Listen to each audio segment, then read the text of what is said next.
Have you seen that replay, buddy? All right, man, I'm done talking to you. You can't be done talking to me right here facing me. I back.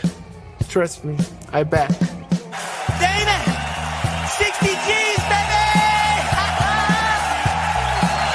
But I'm not impressed by your performance. It's normal. Come on, guys. It's normal. Ele tem nothing. Ele tem nothing. I'm the man of the hour, Joe. Too sweet to be sour. What you see is what you get, and what you don't is better yet. I'm the women's pick. I'm the men's regret. And if you win against Chael Sonnen, you made a bad bet. I don't have much left to say other than you have seen nothing yet.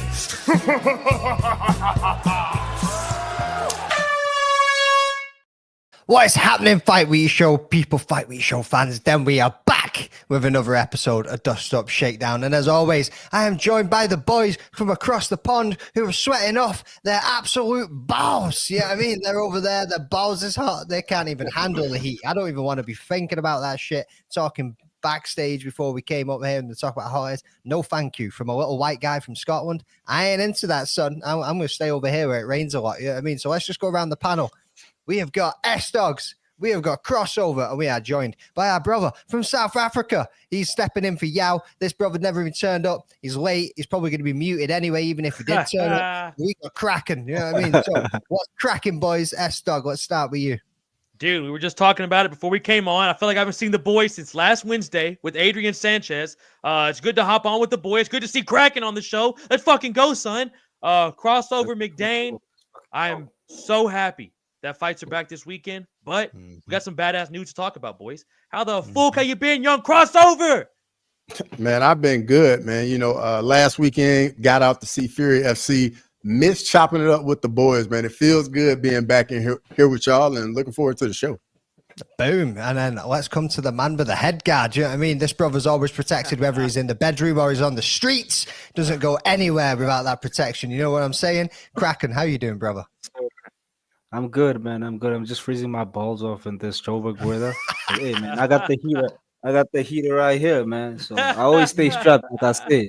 I always stay strapped. Wild, isn't it? That is wild. I mean, like we're like in May, amping up for the summer coming in. He's over there in South Africa, like winter's coming, bro. Yeah, he's like Jon Snow, Jon Snow over there. Unreal. Unreal. Who we got rocking up in this chat? We have got Mike Lover. What is happening? Well, Chico will be on later. Who's Chico? Who we're referring to as Chico? We got Will Terry. Is that Chico? Lil Terry. No, that's Lil Terry's boy, though. Oh, Chico. Nice. Bot Rex. Yeah, let's not have a bot and fuck you. Let's go from Big Crossover Zach. himself. Big Zach Dolwyn's in the house. We have got Taron Brown. What's up, boys? And then we got Crossover just replying to him. So let's have a little crack. So we got some videos here from Leroy. We're going to be covering all the news of MMA over the last week. So I know Leroy's put up maybe 3 videos and we can go from some talking points from there. If you boys got anything else that you want to chuck in and discuss, I know I've got one thing that I seen yesterday that I want to throw in there and get your thoughts on. I feel like Cross already knows what the script is. I know where we're going. I know where we're going. So we'll have a little look, see what the first video is that Leroy has put together. Also, as you've noticed, Ola is not here tonight. I want to give a massive shout out to Ola and his wife. 22 years wedding anniversary. Yeah, I mean, she deserves a medal for putting up with that bumper clap. Absolutely. Yes, she Absolutely. Absolute rascal out of a man putting up for him for 22 years, man. Yeah, I mean, like, unbelievable. Definitely deserves a medal. I can only imagine like the laughter that like goes on being around all the time, dude. 100%. Hilarious. Either that or she's absolutely cracking up and ready to snap his neck 95% of the day. Yeah. Yep. Drecker's having a potentially broken foot and maybe being on 7 months is probably the biggest news this week. Hold up. Wait a minute. We'll come to that in a little bit. Let's run this first clip. The PFL's Don Davis posted to X with an official announcement of PFL Africa. Davis posted, PFL Africa launches this July. 32 fighters from 14 nations compete in 4 single elimination events to become PFL 2025 African Champion. This will be the 3rd regional league from PFL MMA. May 6, major press announcement with fighter roster and event location details. #PFL MMA, #PFL Africa. This coincides with the broadcasting deal inked back in March, which saw the PFL and Sub-Saharan African pay-TV broadcaster Supersport. Naturally, this will include their strategic partnership with the MMA superstar and chairman of PFL Africa, Francis Ngannou. What do you guys think of this event announcement? Where can we expect the event to take place? And what role will Francis Ngannou play in PFL Africa?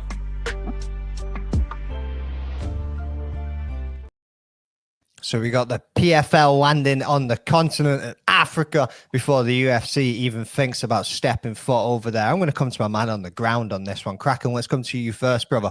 What's your thoughts on PFL Africa? How's it going to work? And do you reckon it's going to open up the doors for more international promotions to be coming over to the continent and holding some events there as well? Yeah, first of all, man, I would just like to think, let me just say, the market for South Africa, for African MMA down here in Southern Africa is really big. So I think like the PFL are making a really big statement by coming to Southern Africa, because we have EFC and we have Cameron Simons versus promotion. So I think it's kind of smart, and them signing with Supersport, which is like the big broadcaster in Africa. I think they're gonna surpass the AKO by Kamaru Usman. And yeah, man, I'm happy and excited to see them coming through. Let's see what they can do. I hope they can just shake up whatever like monopoly that the EFC currently has, because they don't pay their fighters like that. Because even the fighters, I know UFC has payment problems, but the fighters here are complaining, and the fighters are out here doing bare knuckle slap fighting. They do it like, we literally have Iga Cabeza, who's like probably the greatest MMA fighter to have ever existed, and nobody knows about him because he doesn't have his papers in order to be able to travel overseas. And he's a pool boy. He's a pool boy. He cleans pools for a living, besides being the greatest African fighter. So I'm looking forward for the PFL to come to Africa, and yeah, let's see where they go with this.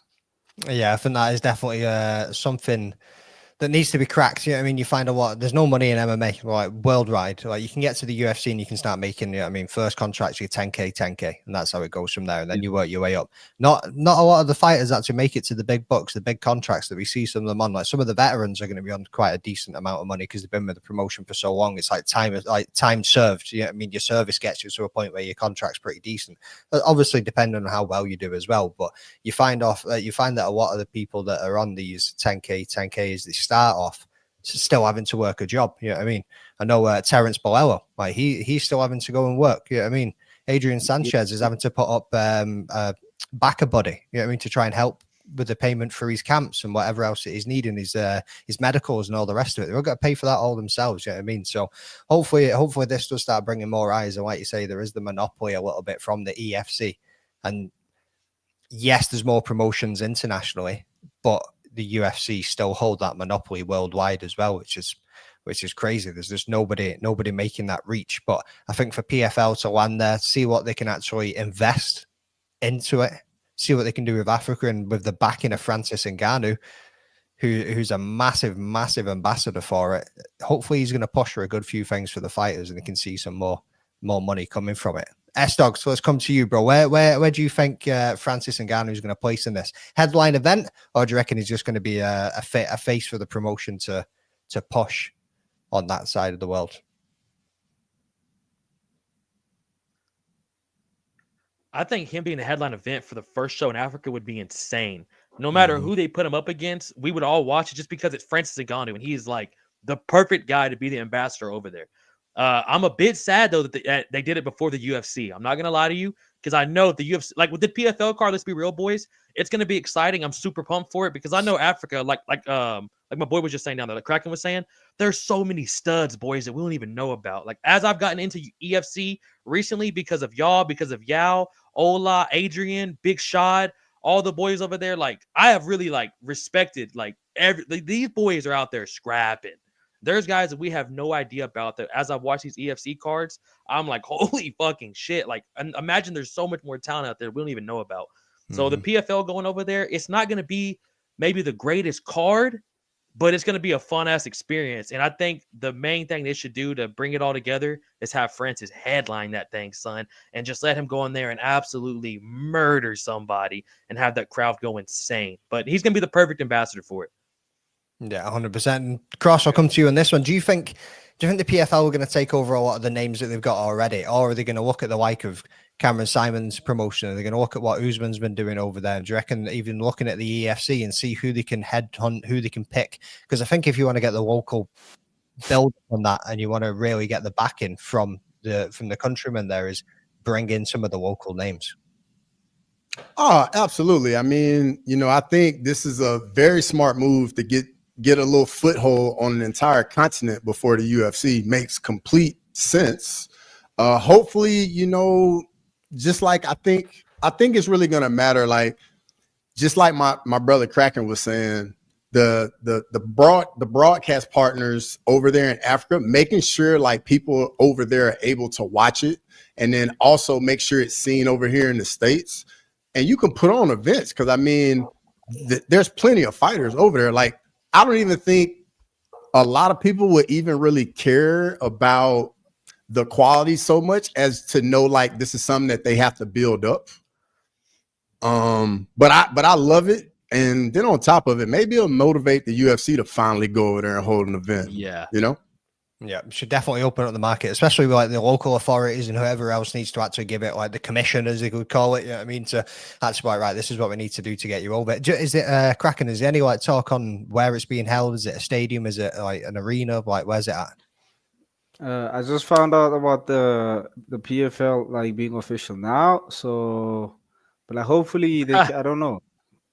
Yeah, hopefully they could do it in an arena, but like it's kind of like sketchy, because like the MMA market isn't that big, to be honest, because it's primarily white people who are gonna be able to afford that. Whoa, whoa,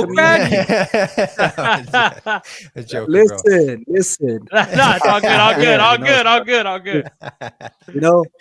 Because like because even we currently have Kevin Lorena fighting for a WBC title, and the tickets have not sold, been selling that well, and I'm looking at because he's doing an arena, and you can see that like even though he has the white people money backing him, you need the black people to fill the empty seats, because even at EFC it's primarily the black people. It's primarily the black people. So hopefully they can do it like in an arena, but make sure they decrease the prices, because maybe a decent price could be maybe 200 to 300, 300 rand. I don't know. I think that's like $30. And if they wanna push MMA like that, I think what they should be focusing on is capturing the black community. Like, because even Drickus, when he was celebrating his first title win, like it wasn't in his home base. There weren't as many supporters. There weren't as many supporters. That is one thing that Yao's raised before as well. Even for the UFC, he thought about it from an economic background. He was saying it's literally because of the conversion rate from dollar to rand. He was like, are they feasibly going to be able to do it? Because if you think like what they charge us, you know what I mean, for a seat just off the floor in the first tiers, they're charging us in the UK £350. You know what I mean? So what's that going to look like in rands? You know what I mean? That's thousands and thousands and thousands of rand. So it's hundreds of thousands, because I even saw the ticket prices, just comparing like the ticket prices from UFC London or UFC in the US, because like, those prices get to like a teacher's salary, teacher's annual salary, a teacher, and that's crazy. Yeah, that is pretty wild. I mean, again, it's just pricing people out, especially when you look at it from that point of view, where it's like an annual salary to try and get a ticket to go to one of these things. Like, there's something they really need to do to change that, to be able to actually fill a stadium or an arena or whatever. Now, how much is an EFC ticket for you guys? EFC tickets are even crazier. I get them for free. You see, I get them for free. But an EFC ticket is like 800 rand. Or the VIP ones, which are kind of like the ones that you kind of would want, because you get the whole experience with the drinks and the food. That's like 2,000 rand. That's $200, I think, like plus minus, like $200 or 150. So, and that's a lot of money. Yeah. That's a lot of money in this current economy. That's a lot of money, because Is even that- the white people are complaining. Is that unlimited food and drink? Yeah, it's unlimited food and drink. Hey, I ain't gonna lie to you, Kraken. That's not a Yo, bad deal. That's not a pretty good deal, brother. bro. I'd be in there, pockets full of fucking cheese rolls and all sorts of shit. Yeah, I mean, but I paid for this. Get the fuck away. Because Kraken, I was about to Every say, like, time. crossover. How much did you pay to go to Fury? Amateur event? Fury was 75. $75, and that's for an amateur event. That's like nobody's pro. You don't know none of these guys going even into the event. Well, saying that at Cage Warriors last weekend in Glasgow, the tickets range from about £30 to 100, 120. Yeah, I mean, there wasn't anything crazy on there. Like, Yeah. And then, but saying that the 100 and 120 or whatever was literally like front row, second row, third row, away from the cage. Yeah, I mean, you're right there, right at the action. Yeah, man, you get to like interact with Drickus and them if they're coming in. Like it is worth the experience. But like, imagine having to like, that's just for the day. 2,000 rand is what, like a retail worker's monthly salary. Try explaining that one to the missus when you got kids and mouths to feed. Yeah, I mean, she's like, fuck no, you ain't going to no MMA show. Yeah, yeah. Man. You'll be out there umpiring like my man over here trying to make some extra bucks. Yeah, you will, dog. Yeah, you will. And Kraken, do you know who this is right here? Do you know who Maxwell Nano Dejantu? Oh, you don't know, right? Dejantu. Nah, I don't know Maxwell, man. I don't know Maxwell. That's another name I've not heard of as well. But again, that's the whole point of this shit. Yeah, I mean, bringing the eyes onto these boys that you don't know. He could be absolutely phenomenal. Man over here thinks he's gonna win the heavyweight title. Combat Sports today. Massive shout out to you boys. Yeah, I mean, make sure you go and drop a follow, a sub, a like, all of that stuff to them people. So whilst we're on Africa and whilst we're on South Africa specifically, let's get to this Drickus and Hamzat talk. Yeah, I mean, so there's rumors flying around right now that what were they saying before? This man's broke his toe, broke his foot. God knows what the fuck he's done. You know what I mean? So, boys, do you believe it? Do you believe it? Toss that to crossover. I think he's the perfect guy to start it off. I believe the injury reports. Like, I definitely believe Drickus is hurt. I mean, after he beat Izzy, he said Hamzat's the guy. Like he knows who that title defense needs to be against. Like, everybody understands who's Drickus is the champion. He's not the biggest star in the division. Like, that's just it is what it is. Like, Hamzat has that super killer hype train behind him. He's got a whole community behind him. And as the champion, that's the fight you want. It's gonna bring the most eyeballs, the most money to your pocket if you beat him, and all of those fans now respect you.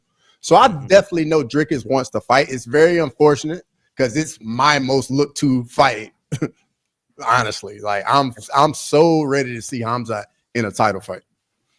I think everybody is. It's been a good few years in the waiting, especially like with the injuries and then obviously like weight cut problems and all the rest that he's had, like everything going into it. And then you see what he does when he gets it. Like when he actually gets there, he's a killer. Yeah, I mean, but the build up and actually trying to get there is just the ball ache of it all. Yeah, I mean, I want to give a big shout out here to Mecca. Woohoo! Yeah, I mean, always holding things down so we can live the good life. Love, I hope you have a good weekend or a good week and a good weekend away in Wales, wherever it is that you guys are going to just chill out. Yeah, I mean, so Sterling, let's come to you and let's talk about Kyle Barallo tuning in. Who do you think Hamzat should be coming up against? I was just about to say, dude, while Crossover was talking there, I was looking up the rankings real quick. And I mean, boys, he's fucking beat everybody I was going to say he should fight. He's beat Sean twice. He's beat Robert. I think Hamzat literally is the only guy for him to. It's the only fight to go forward. Like Kyle Bahia would be fun. I'm not gonna lie to you, but bro, I think him versus Evloev is a perfect matchup. That's perfect. Let the winner of that then see who gets the title. But dog, I'm with Cross here. Hey, we got to see Hamzat fight in the title. And him versus Drickus is the press conference is going to be fun as fuck. The ceremonial weigh-ins, the stare down before the fight, the whole thing's going to be amazing. And then the fight's going to play out incredible, I think. So I think Hamza should be next. I mean, Kraken, what do you got, dog? Yeah, man. Personally, I'm kind of sad and bummed out that like I'm kind of sad but relieved also, because they said he might be out 6 months, Drickus. So hopefully UFC can get their shit together and kind of like make the fight in Africa, But yeah, man, like what I know for a fact is that at Team CIT, those guys train like maniacs, man. They train like maniacs. So I do think that Drickus might have had that injury because remember his last fight, I think his last fight with Whitaker, he said he had an injury and he kicked with that leg first. So I think it might have been that leg and it hadn't healed completely. Yeah, I'm looking forward to seeing him and Hamza, because I remember, like, I think they were in Fight Island, where Coach Mornay said they took a picture with Hamzat when Hamzat was like really climbing the rankings, and the post said, "We're gonna moor him one day," meaning we're gonna beat this guy up one day. And man, it's crazy to see that. Like, I thought Drickus was gonna be like a challenger, and Hamza is the challenger, and it just shows you how the MMA gods are really nothing to play with. Yeah, so I'm looking forward to seeing that fight, man. So yeah. Yeah, I think the build up for that one was going to be crazy as well. You know what I mean? Because Drickus is cold with it sometimes when he gets on that mic. He comes out with some shit that you did not expect to come from him. He's made two grown men cry. Mm-hmm. Literally made two grown men on stage cry. Like he's nasty with it. Like he's like Bryce Mitchell has nice one-liners. Drickus is just evil with it, bro. Oh, he cuts deep straight away. He doesn't mess around. You know what I mean? He goes straight for the jugular, and he's in there, and he's just like, right, what's the dirtiest thing I can get on you? And I'm saying it. You know what I mean? You're gonna remember this shit for weeks. I do think the Izzy fight though was just a lot going on in his life at that time too. Like remember he got pulled over with the cops, got pulled over, had that little incident, and then also was going through the whole thing with his ex trying to take all his money from him for just dating or whatever. And then finally getting over the Alex Pereira hurdle. Yeah. And then now your first defense, Sean. Like, I just think emotionally, it took everything out of Izzy, like just that whole time frame. And then, but also when he gets in the cage with Drickus for the first time and he's going at him, and then Drickus goes, "I'm no brothers of yours, son." That's clean. Just think of that like on the spot. Like Izzy comes up in his face and saying some crazy shit that I cannot say. But as he's saying it, you just see Drickus composed as fuck. He just looks up for a second and just, "I'm no brothers of yours, son." And you're like, "Oh, that's cold." He's just nasty. He's just an evil dude, man. And I've become a DDP fan slowly. Slowly but surely. No, he was always good, but it was always the controversy behind him with obviously his breathing and his nose and his cardio. Yeah, I mean, how long is that gas tank going to go? But he is just like an absolute drunken dog that just keeps pushing forward. Like you don't even know what he's going to do next. You know what I mean? So one other thing that I wanted to just go off on this one was the Kyle Burrello and Hamzat footage that keeps getting dropped. Well, more images than footage. Well, what are you guys making of that? Or Kyle was like, "Oh, it's just training, dog." Yeah, I mean, Kraken, we'll come to you on this one. Do you think that really kind of shows the way that fight is actually going to go, or do you think Kyle Burrello will be able to survive that first round and keep pushing? I always say it. Yeah, I mean, I said it with Rob Whittaker. You get past that first round with Hamzat, and it's anybody's fucking game. We've seen it with Usman. We've seen it with Gilbert Burns. Yeah, I mean, so. But you've got to be that level. I think Hamzat is just a beast, man. He just needs somebody. Because I remember there was like footage of Drickus like getting like all his teammates trying to take him down. And like Drickus just defended all those takedowns. So I think like Hamzat is just that strong and he has that hype, Because, Hamzat doesn't think when he goes into fights. Even when he's like walking out, bro, he bumps like security guards and everything, and he just wants to get in there. So I think like he's gonna take, if they do the interim fight, he's gonna take the fighting nerds guy out, because I personally think Hamzat is just that strong. But bro, Drickus is a beast, man. Like coming from a South African, come on, man. Yeah, not biased at all. The man's also, and they're also obviously if he's going to be out for 6 months, they're talking about being for the interim belt. You know what I mean? So it'll be interesting to see who does win that fight, and then how Dricus comes back and performs. You know what I mean? Because he's going to make sure that he comes back and solidifies himself as the champ, whoever he's against. You know, he's going to feel dirty having somebody dispute the belt from him. Yeah, I mean, so but we can move on to the next one. Let's have a quick run of the chat here and see who else we got popping up. Wayne is in the house. What's happening, dude? Cheers for joining as always. You know what I mean, what's Zach Dolan saying? Sounds like copium. I think Izzy's just washed and would get KO'd by Brendan Allen these days. Brendan Allen? Izzy's walking around talking to David Goggins, people talking to David Goggins, but at the same time, that's a little bit of a perfect segue to run this next clip. So let's have a look at this one, boys. Israel Adesanya is hungry for redemption. After losing his middleweight title to Sean Strickland at UFC 293, the stylebender is itching for a rematch. In a recent interview, Adesanya opened up about his drive to face Strickland again, saying he thrives when the odds are stacked against him. This time, I'm going to come at him correct, Adesanya said. I used to get bullied a lot as a kid. He's an embodiment of that, in the sense that he attacked young me, my inner child, so I want to get some get back for him. Israel Adesanya is currently on a 3-fight losing streak after losing the belt to Sean Strickland, challenging unsuccessfully Dricus du Plessis for undisputed, and most recently in a main event to Nassourdine Imavov. Strickland, on the other hand, after defeating Adesanya, immediately lost the title in a close decision to DDP, followed by a decision victory over Paulo Costa, and most recently losing the rematch to the current champ, Dricus du Plessis. Is this the time to make that fight? How do you see this one playing out? And does Israel Adesanya still have what it takes to beat the stylebender?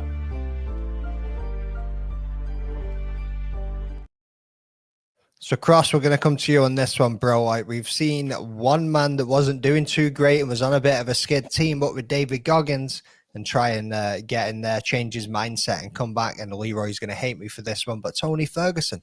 And it didn't make damn bit of a difference.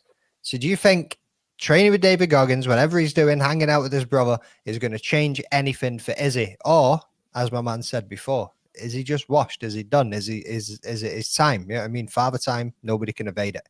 He had his run, and here we are. I mean, I don't think Izzy's washed because, I mean, even like really what it is he's gotten a little older, and the speed and the reaction time of him like just missing those shots back in his prime is him just getting caught by those shots now. And then you got to think like he's getting caught by shots from like the elite dudes in the division. Like he's not washed. He's just not the same guy we know him as.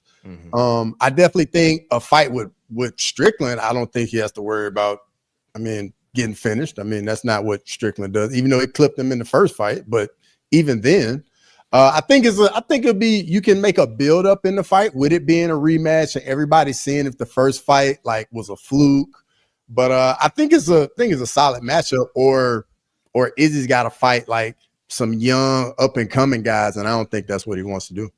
Yeah, 100%. You've also seen him get done there by Kamaru Usman in that clip. Kamaru Usman takes the takedown. Faked the takedown, and he sprawled like a motherfucker, and he knew he was caught straight away. One other dude, and Sterling, we'll come to you on this one. We've seen him training with, well, I say training with, like the footage that I've seen, they were kind of training on opposite sides of the room, but with Sean O'Malley. Do you think Izzy's trying to mix something up here, like change his mindset, try and get back into a striking position that we've seen him prior in the past? You know what I mean? Bro, honestly, I thought that was super interesting when I saw him training with Sean. Both just super stylish, got a crazy style too to deal with.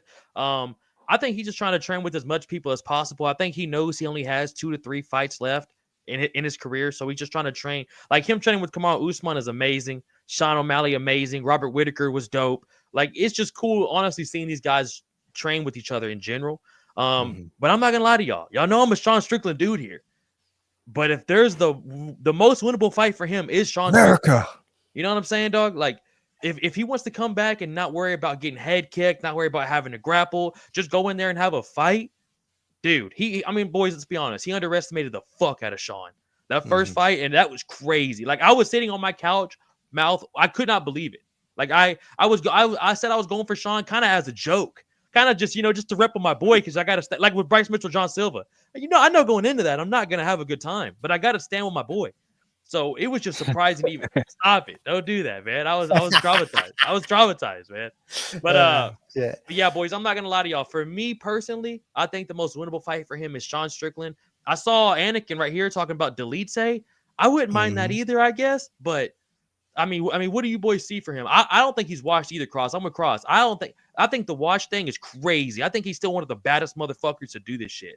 And bro, let's be real. Izzy can fight anyone, and we'll all still tune in. So he still has that name value. But Kraken, I mean, what do you think about it, bro? And is there anybody that you boys want to see him fight besides Strickland?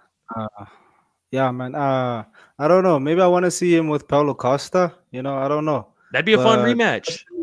Yeah, that'd be a fun rematch. That's a fun rematch, bro. Yeah, because then like he has that thing to fall back on, that I knocked this guy out once, so he'll have that confidence. Because I also think like Izzy's trying to like be the style bender he was like 5 years ago, and he's not that guy, so, and he's slower. So I think him to be that style bender is kind of like fucking him in the head, because like he got clipped by, for God's sake, Sean Strickland. And like I didn't watch that fight because I was on a plane, right? And like when somebody texted me that like Strickland just knocked down Izzy, I was like, what do you mean? How does that make sense? But then I guess Izzy succumbing to his age, he should just like do like what Volkanovski did with his last fight. Like don't go to the danger. Let the danger come to you. Yes, he's always been a counter puncher, but like, bro, run. He's done his work. He's been the guy creeping for the finishes. So all he has to do is just run back, counter punch. Because everybody's trying to make a name out of themselves from Izzy. Everybody's trying to how long I've been waiting for this? I'm about to make a name for myself here. Yeah, bro, like it's that. Everybody wants to slay the beast. Everybody wants to slay the beast, and that's what Izzy should be doing. Like just making sure he's protecting his legacy while giving us those nice fights again. Yeah. Kraken, what did you think about that fight with him and Imavov? I didn't like it. Yeah, and also, why is he training with David Goggin? Because he's never been the guy to like not. He's never struggled. He doesn't mentally break. Yeah, like to go fight Alex Pereira and knock him the fuck out after he sparked you, after he beat you in that fight. Like that's so much mentality, and fight him 3 times. That dude's terrifying. He just needs to learn to fight for his age. He should be doing what Volkanovski did. And the Imavov fight, like I think he went into that fight thinking he's Izzy. Like I said, he went to this thinking he'll duck the punches and he'll be that guy, but then he's not. So he should learn to fight his age. He should learn to fight his age. Yeah. I think also when you think about the counter striking that he came in there with, it was obviously like Silver-esque, you know what I mean? And I think that was more generational too. And you're looking at the guys that are coming in now and how the game's evolved, how the sport's evolved, how styles have evolved. You know what I mean? People have adapted and they can kind of just get around that counter striking because I just need to pressure this guy. I need to push forward. Sean Strickland's shown that himself. You know what I mean? Whether that was more on Izzy or whether that was just Sean shutting down his style. Probably more likely the latter, you know what I mean? So it's it'll be interesting to see if he can just change up his style a little bit and come in a different way that he does things to see who he can come back against. There were some good shouts there that was in the chat, you know what I mean? Izzy versus Vittori, Brendan Allen obviously is another good shout. And then I like Paulo Costa. Paulo Costa, yeah, that's a good one too. And then like making the walk said, like Cross said, it's a game of inches and he's just an inch slower. As in Strickland is a dope fight and it makes sense. I'd be down to watch a rematch on that one. And I think obviously with Sean just losing to Drickus the way that he did, it makes sense as well, to be honest with you. Yeah, it's the perfect build too, bro. It's and we're gonna have that press conference is gonna be crazy again. I think we're still gonna get some clips out of it. Like it's gonna be a fun build up too. Yeah.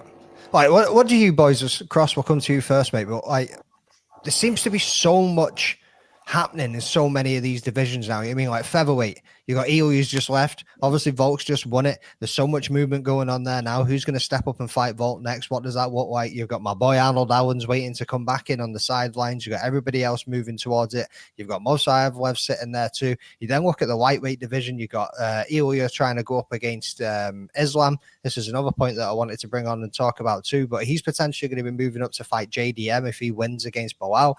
That also just messes up like the welterweight division too, because then if Islam moves up and he beats JDM, who does he match up next? What does it look like for the boys that are already in the division? You've then got this interim champ going on at the middleweight. I mean that middle stack, and actually you could even go all the way up to heavyweight. You've got John Jones and Tom Aspinall that we're waiting on, and interim champ for how long? Like, there just seems to be so much in the air right now with all the divisions. Even light heavyweight, Ankalaev Pereira. Go ahead, Cross. Yeah, I was just gonna say, man, like gone are the days where like we have these long reigning champions. I think what we're seeing now is gonna be more the norm. Like we're gonna see guys only defending like maybe once, maybe twice, and then we get a new champion, and it just keeps turning over. And then we got to think about it, man. This is a dangerous sport. Guys are gonna get hurt, injuries are gonna happen, and then somebody's gonna get an opportunity. And then once you start getting to the top of the division, it's all about the UFC schedule. And that's why guys, once they get to the top, they can't be as active because the UFC has to make things work from a business perspective. And that's why it can make things difficult. But I think just all this movement is just going to be more signs of what's to come. Which is why what Izzy did, Cross, was crazy. That dude was fighting every 2 to 3 months, it felt like, boys. Like our most active champ we've seen in a long time, dude. And Volkanovski too, like it was insane. Pereira, but here's another question I just thought about as you were talking, Cross, like because like the Anderson Silva, the GSP 10+ title streaks. Do you think it's because the competition as well has gotten better to where like every fight these champions fight, they're fighting a fucking murderer? I mean, I think as with anything, as things mature and you get more evolution, I think defending your title 10 times back then in that time would be the equivalent of probably getting like 4 defenses now. That's a great point. You just think about it. Like the guys you got to go up against, there's no easy title defense. There's no Rich Franklin, there's no Forrest Griffins. Like you're not, it's gonna be very rare that you fight somebody that just has a complete hole in their game somewhere. So whoever you fight, they're going to be so well-rounded, so good, so elite everywhere that you can't go in there like, oh, I can hang my hat on this because this guy can't do this at all. You're already seeing that with a lot of the prospects that are coming into Kraken. Welcome to you in this one. Like, so as the boys have just said there, like you probably, the way that it works is we're not really going to be having people that are going to be long-standing champions. How does that work for the sport? And this goes back to a video that MakingTheWalk made as well about the UFC. Like, does the UFC have a star problem? How do you think that falls for fans, especially with how fickle MMA fans can be? Like, if somebody can't be a champ for so long, build up that rapport, build up that star power, build up every single little bit of presence that they have, does that have a negative effect to the UFC or to the sport or the fan base in any way that you think? I personally think it's like great, because like everybody in the top 10 or everybody in the top 15, they one performance away from becoming this boogeyman, because I remember I didn't know who Ilia Topuria was.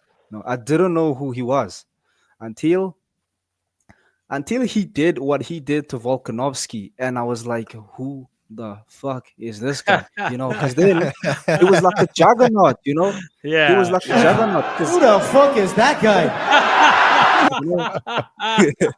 Because bro, I was looking at him from the Volkanovski fight, right?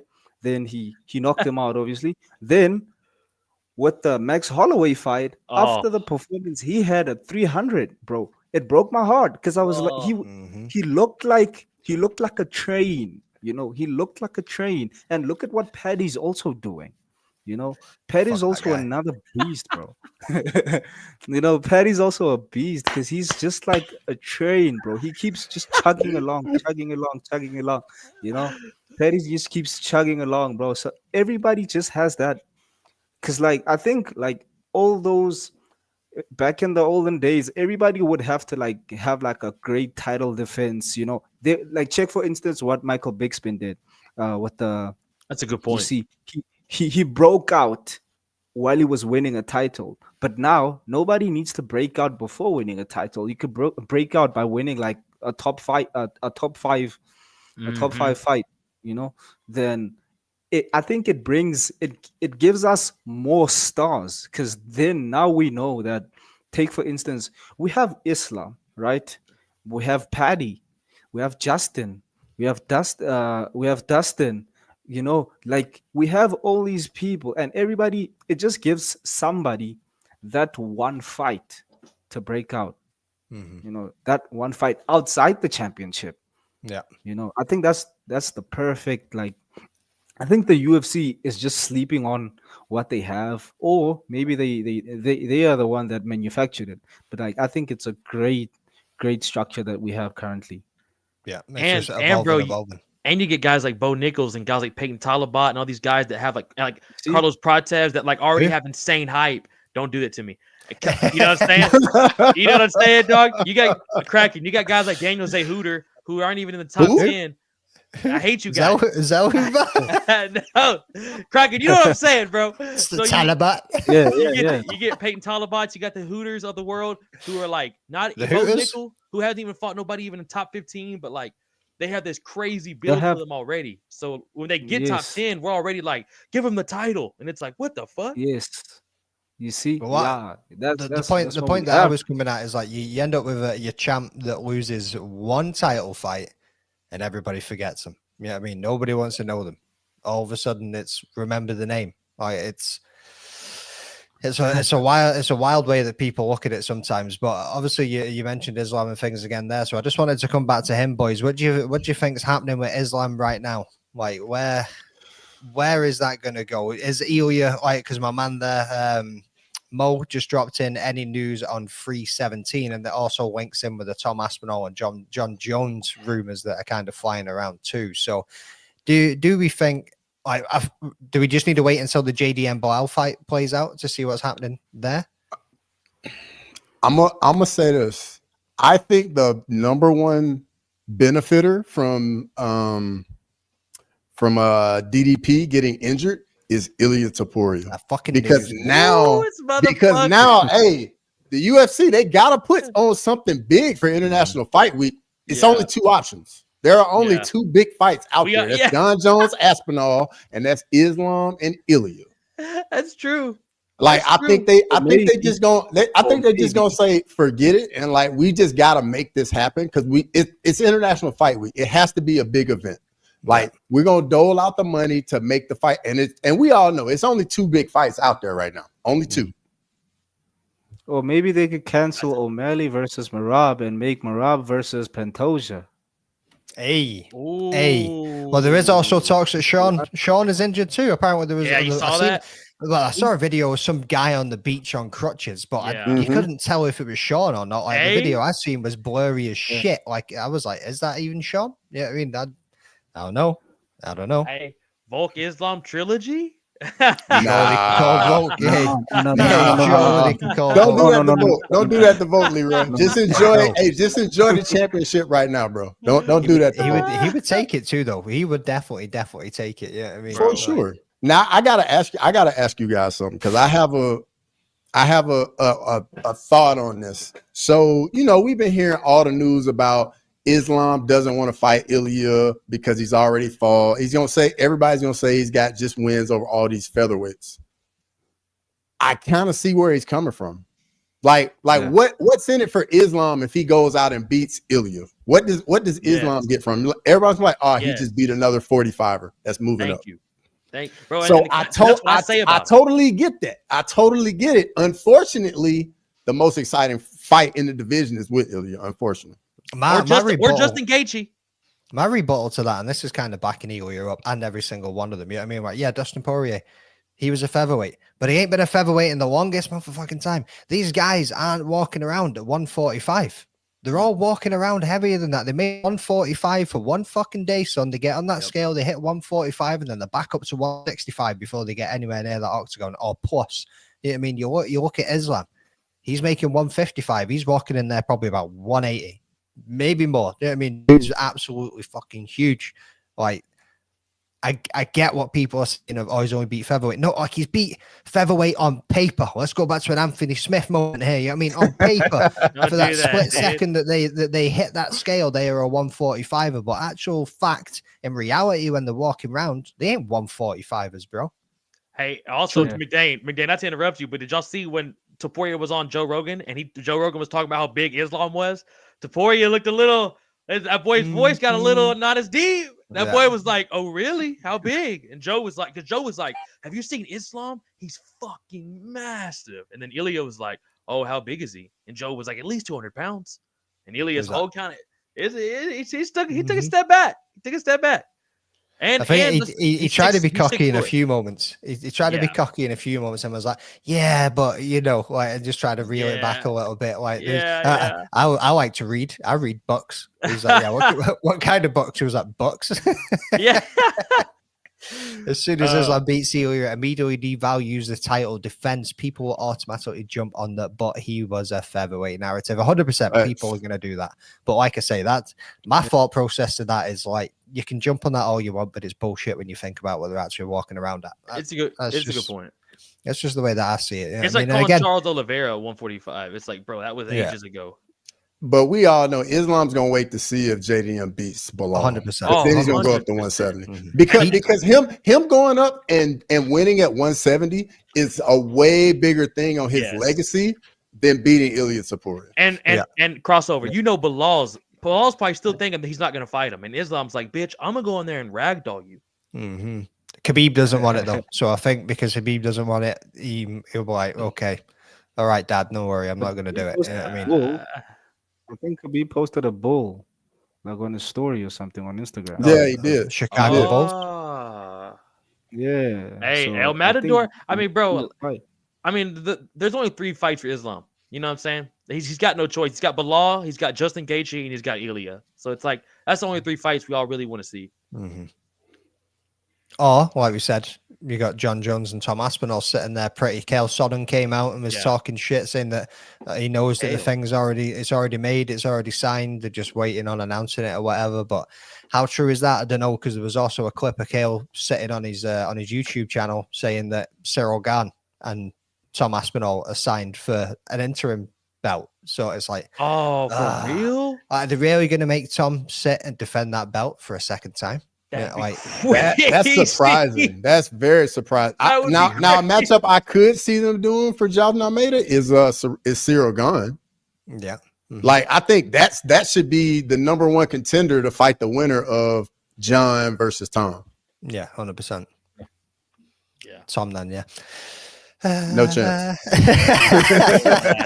Just letting that one fly in there. Let's move on to this third and final clip that, as we were discussing, obviously divisions being up in the air. This is another one here for another man who's struggling at the moment because he doesn't feel like he's actually getting his shot. So let's have a look at this one. In the UFC's featherweight division, Movsar Evloev continues to climb the ranks, but the Russian fighter says he's hitting a wall in his quest for gold. Despite his undefeated streak and a #4 ranking, the 30-year-old Russian still finds himself on the outside looking in when it comes to a title shot. In a recent interview with Colas on MMA, Evloev didn't hold back, acknowledging the uphill battle he faces.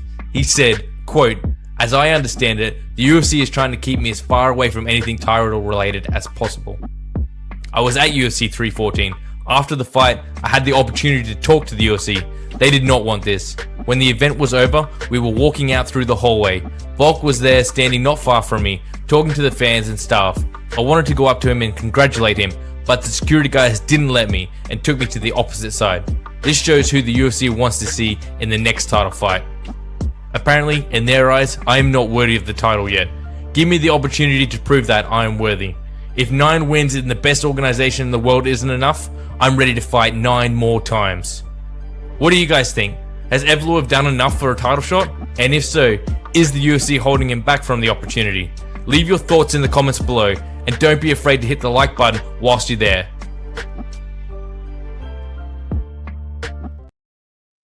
Dana and the fans want to see knockouts. Nobody wants to see another boring ass grappling merchant absolutely dominate a division with his wrestling style. Nah, I'm joking. I like the grappling, I like wrestling. But this brother ain't got no personality. He ain't got no star power. He ain't got no pull. He ain't got no draw. He ain't got no knockouts. Boys, Sterling, let's come to you first. What's your thoughts on this? Bro, you know I'm right behind you there, dog. And it's kind of nerd because, like, you don't want to say you don't like grappling because you feel like a casual.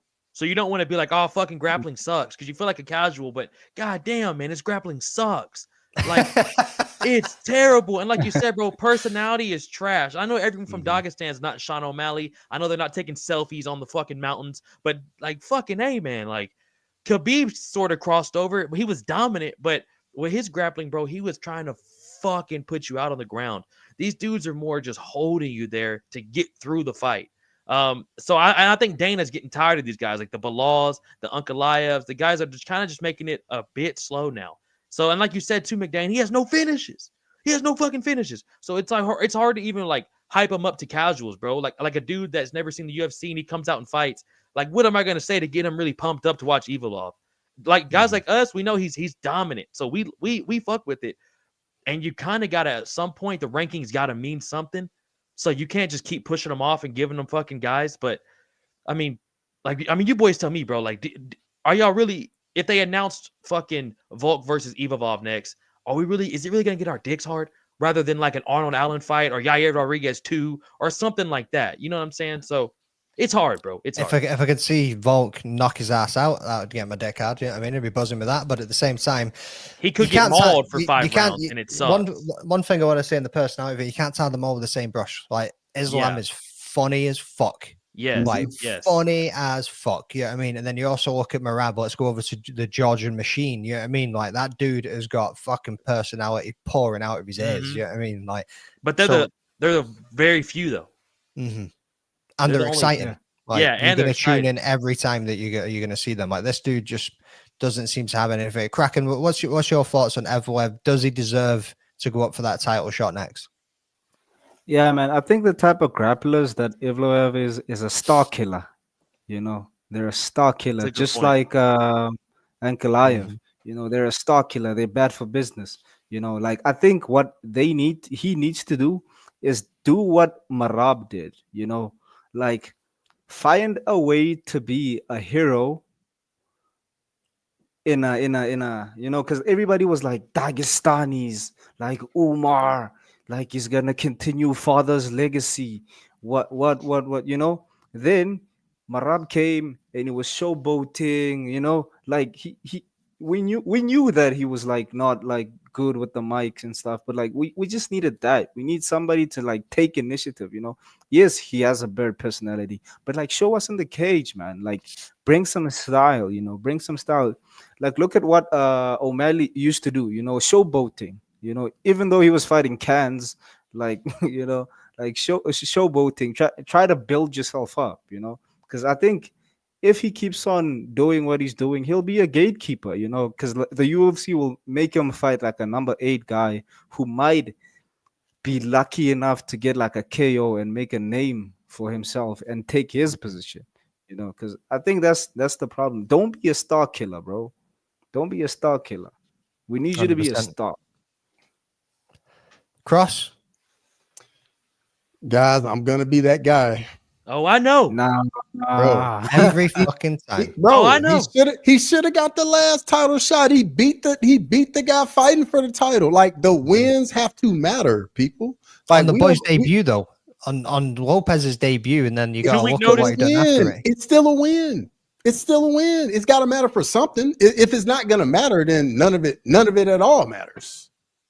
Like, we've already seen it happen. Like, it doesn't matter if you don't want to give these guys a shot. They're just going to keep winning. And then when they get their chance, they're just going to win the title. Put these guys in there. Let them be champions. Let all these people, once somebody shows that you can beat that style, then the book's going to be out, and it's only going to make the entire sport better, because now we're going to have more people coming up learning how to defeat that style. Because as we see, the champions are dominated by grapplers. 125, 135, 155, 170, 205, heavyweight wrestler. I mean, I'm just saying, like, a lot of these guys that get these quality wins, it may not be exciting, but eventually the best is gonna get there. Period. Whether you like it or not, the best is gonna get there. And I think, you know what I mean? Like, you can be exciting, but if you ain't winning fights, does it really matter? Yeah, you know what I mean? Yeah. No, that's a damn good point of obviously making there. Like, if that's what's going to be dominating the divisions and dominating the sport, then these guys are going to have to actually like improve their game to overcome that and get past it. You know what I mean? Like, so a good point, and a good way of looking at it. But I don't know, man. Like, it just doesn't put bums in seats, and they look at it from the business point of view. You know what I mean? If Evloev's American crossover would tossed into the curb already, 100%, 1,000%, Leroy. We got Kraken. I don't know if you know this. This is crossover Nurmagomedov. I'm glad you're able to meet my brother here. He is. Guys, we have an American right here. There's an American right there, guys. Right there. Yes, Fulkin, Texas own.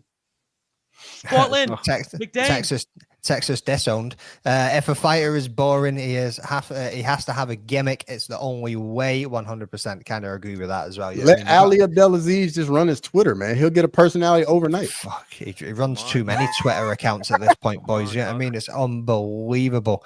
And then what was he saying? He also whips it to the body, though. It's freaking devastating. I've never seen power like that since Anthony Johnson and Jeremy Steven. That is a good point. He does like to go for the body shot quite a lot as well. So. And the Pico shout. I mean, I think Lord of Pies. I saw that in the chat. Yeah, the Pico shout was a damn good one as well. But sorry, it's up there. I clicked on the wrong comments. And Movsar versus Pico is a damn good fight that I would want to see. How good Pico's Dagestani wrestling really is. You know what I mean? So there's definitely some matchups for him there. But the brother clearly wants that title fight next. But it's going to be Ankalaev all over again. I don't see them giving it to him. You know what I mean? They're just going to keep stringing him on until he's literally undeniable to the point where they're like, right, we can't actually duck this guy anymore. So who outside of Pico, who do you think he's going to get matched up with next? Sterling. Man, I was hoping you're gonna go to Cross first or Kraken because I feel like he's fought everyone already. So I mean, and when I say it's a rematch. So he kind of has to fight. And what Cross was saying too, bro, it's gonna turn into boxing if we don't give guys fights based on like dominance. And I said earlier too, like at some point the rankings gotta mean something, bro. Like being a top 5 guy has gotta be fucking. You gotta get some type of something out of it. Yo.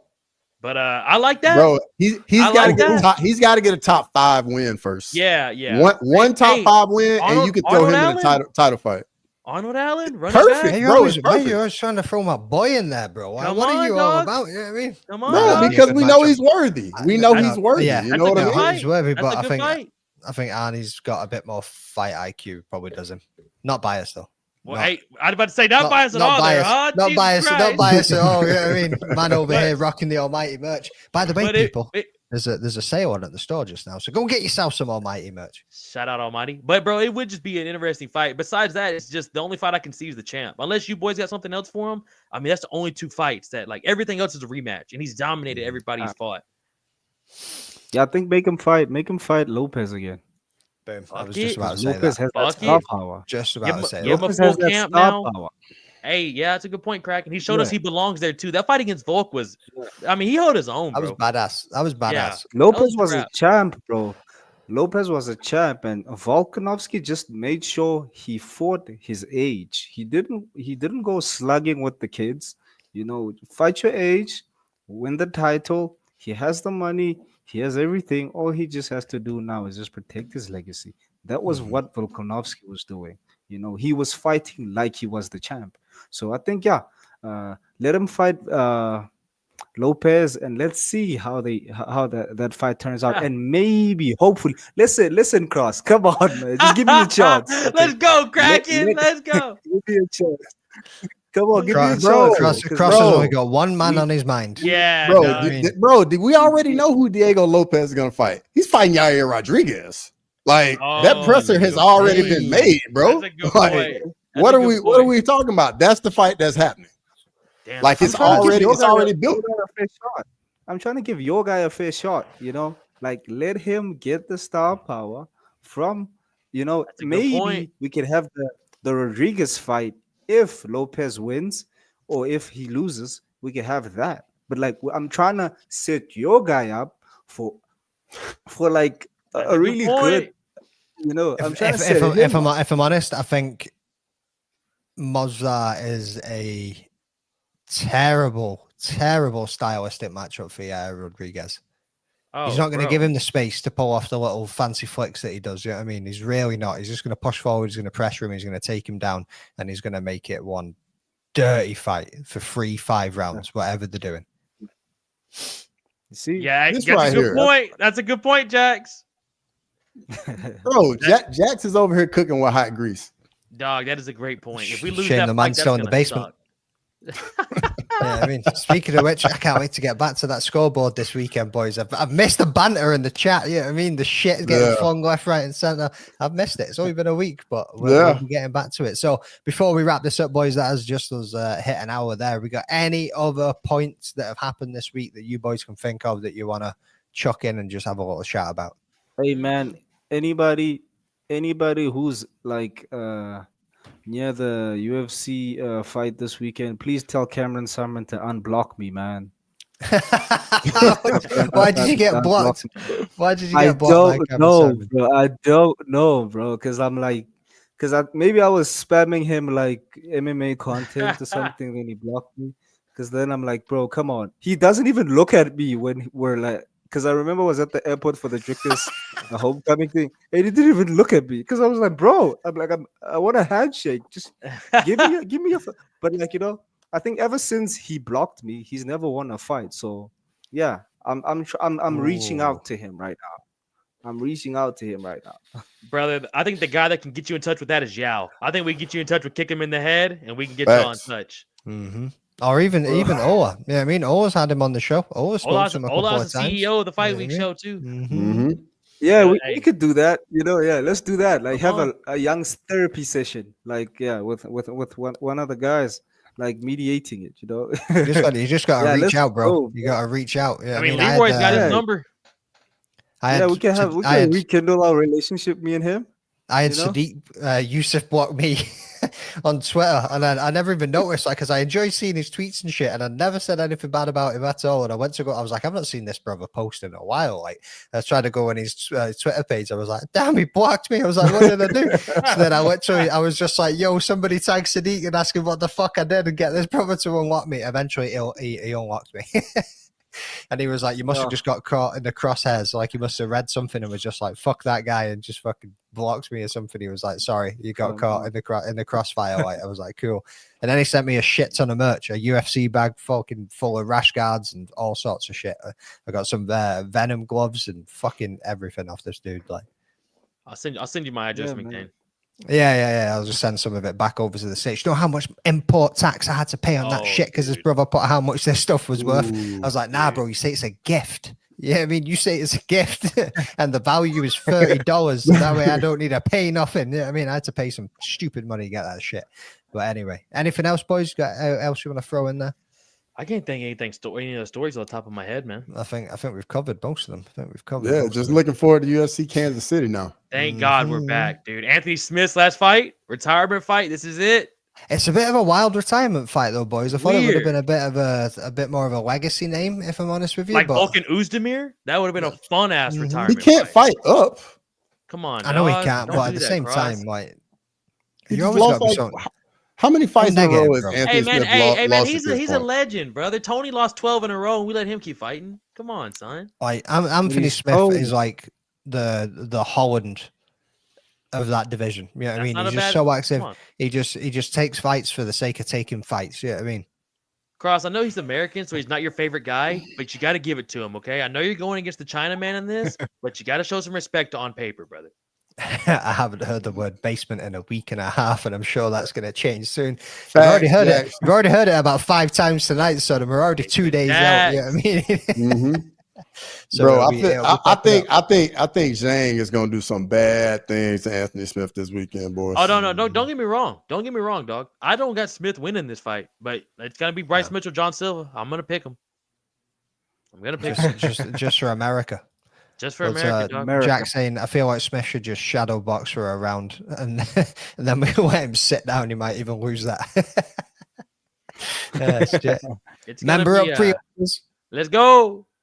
He can't fight up. Let's just hope he stays up. Bro's going to turtle position, 30 seconds flat. All right. Well, that's not how we want to end the show here, people. I know, yeah. We're just absolutely shitting on a legend of the sport here. So let's just wrap this up. So everybody that's been joining us so far, we've got 91 of you motherfuckers tuning in. I want to say a big thank you and a big shout out. One more shout out to Ola and the wife. Happy anniversary, guys. Cheers for letting me the host of the Fight Week show, Dust Stop Shakedown this week. And make sure you are dropping a follow on the Fight Week show, on my man SDAWGSMMATALK, on my man Crossover MMA, and as well down to Kraken.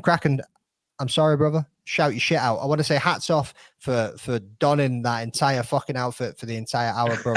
Amazing. I'd have taken that headgear off like 55 minutes ago. So big shout out to you. But drop your channel, brother. Yeah, man. Like they can catch me on Free Range CTE or Aki the Kraken on social media, man. Like that's me. And yeah, man.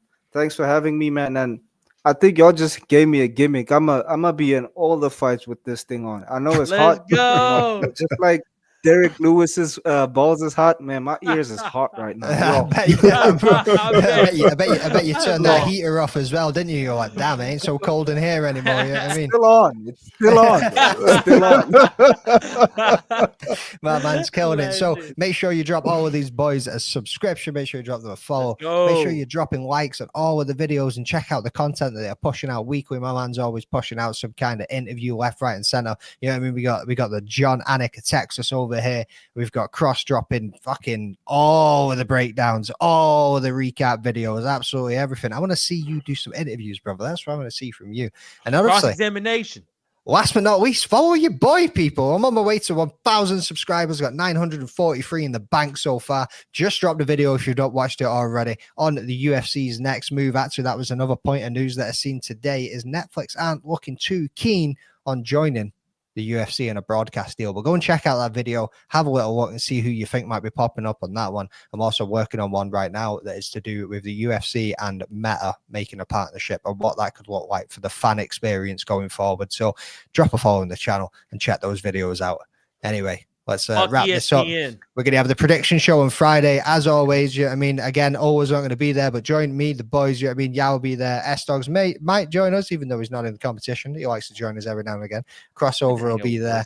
Fucking Jax might even creep out of the basement and pop up too. So just make sure you tune in on Friday, people. Shout out to everybody in the chat. Thank you very much. And we'll catch you on the next one. Peace.